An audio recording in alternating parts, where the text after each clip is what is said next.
반갑습니다. 감동실입니다. 어린 왕자 이야기로 오랜만에 찾아뵙게 됐습니다.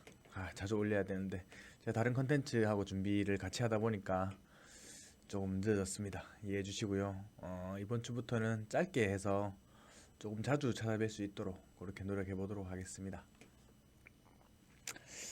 자, 어린 왕자 이야기는 1편에서 첫 만남에 대한 매너들과 첫 만남 첫인상에 대한 관리하는 방법을 얘기를 좀 했었고요. 두 번째에서는 이제 이 어린 왕자 책에서 말하고 있는 순수한 영혼을 찾자는 동심을 말하다라는 표현을 했었고요. 3편에서는 이제 어린 왕자 꽃으로 비유되는 어린 왕자의 사랑이죠. 얘기를 했었습니다. 그 네 번째 시간인데요. 여기 보이시죠? 오늘은 어린 왕자 그 네 번째 이야기 권위와 권력에 대해서 얘기를 해볼까 합니다. 어려운 거 아닙니다. 권위와 권력 제목은 좀 어려워 보입니다. 어려운 거 하나도 없습니다. 왜냐면 제가 안 똑똑하기 때문에 어려운 얘기를 할 수가 없습니다. 그냥 듣고 고개 끄덕거리시면서 시간 보내셨으면 좋겠습니다. 먼저 책을 읽는 시간을 좀 가질게요. 다 읽고 얘기를 좀 나누도록 하겠습니다. 지난 이야기가 이렇게 끝이 났습니다. 이제 어린 왕자가 꽃을 떠나서 다른 별로 이동하게 되었다까지가 끝났습니다. 꽃한테 미안한 감정과 섭섭한 감정이 뒤섞여 있는 감정들이 표현이 많이 됐었고요. 그러다가 이제 다른 별로 떠나서 이제 진짜 본론으로 들어간다고 해야 되나요? 그렇게 보시면 될 것 같습니다. 어린 왕자의 별과 가까운 곳에 소행성 325호 26, 27, 28, 29, 330호가 있었다. 어린 왕자는 할 일도 찾고 견문도 넓힐 겸 그 별들을 둘러보기로 했다. 첫 번째 별에는 왕이 살았다. 왕은 자줏빛 천에 흰 담비 모피가 달린 옷을 입고 매우 소박하지만 위험 있어 보이는 옥좌에 앉아 있었다. 왕은 어린 왕자를 보고 큰 소리로 외쳤다. 신하로구나. 어린 왕자는 의아하게 생각했다. 나를 한 번도 본 적이 없을 텐데 어떻게 날 알아보는 거지? 왕이 무척 단순하게 생각한다는 것을 어린 왕자는 몰랐던 것이다. 왕에게는 누구나 다 신하였다. 마침내 왕 노릇을 하게 되어 기분이 우쭐해진 왕이 말했다. 너를 좀 더 가까이 보고 싶으니 가까이 오너라. 어린 왕자는 앉을 자리를 찾아 주위를 둘러보았으나 별 전체가 흰 담비 모피가 달린 망토로 뒤덮여 있었다. 어린 왕자는 그 자리에 서 있다가 피곤해서 하품을 했다. 짐 앞에서 하품을 하다니 무례하도다. 하품을 그만하라. 어린 왕자가 안절부절 못하며 대답했다. 하품을 참을 수가 없어요. 여행하느라 잠을 제대로 자지 못했거든요. 그러면 하품을 하도록 명하노라. 누군가가 하품하는 모습을 본 지도 여러 해가 되었구나. 하품하는 모습도 재미있는 구경거리구나. 어서 나의 명령을 따르라. 어린 왕자가 얼굴을 붉히며 말했다. 그렇게 말씀하시니까 겁이 나서 오히려 하품이 더 안 나오는데요. 어허, 그러면 다시 명하노라. 어떤 때는 하품을 하고 또 어떤 때는. 왕은 빠른 말로 얼버무렸으나 기분이 상한 것 같았다. 왜냐면 그 왕은 자신의 권위가 존중되기를 바랐던 것이다. 불복종은 용서할 수 없었다. 그는 절대 군주였기 때문이다.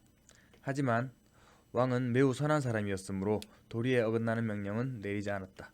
왕은 평상시에 늘 이렇게 말하곤 했다. 짐이 만일 한 장군에게 물새로 변하라고 명령을 내렸는데 장군이 내 명령을 따르지 않았다면 그것은 장군의 잘못이 아니라 바로 짐의 잘못이다. 어린 왕자가 조심스럽게 물었다. 여기 좀 앉아도 될까요? 왕은 흰 담비 모피가 달린 망토를 위험 있게 걷어올리며 대답했다. 그대에게 앉기를 명하노라. 어린 왕자는 갑자기 궁금해졌다. 이 작은 별에서 도대체 무엇을 다스리고 있는 것일까?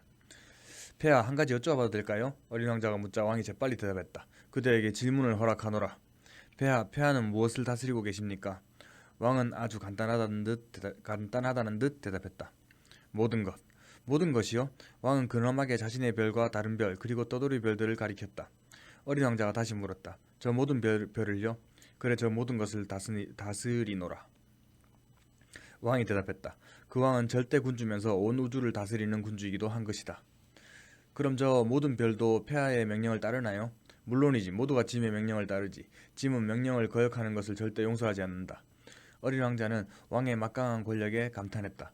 자신에게 그런 권력이 있다면 의자를 끌어당기지 않고도 해가 지는 모습을 하루에 44번뿐 아니라 72번, 아니 100번, 200번이라도 볼 수 있을 텐데.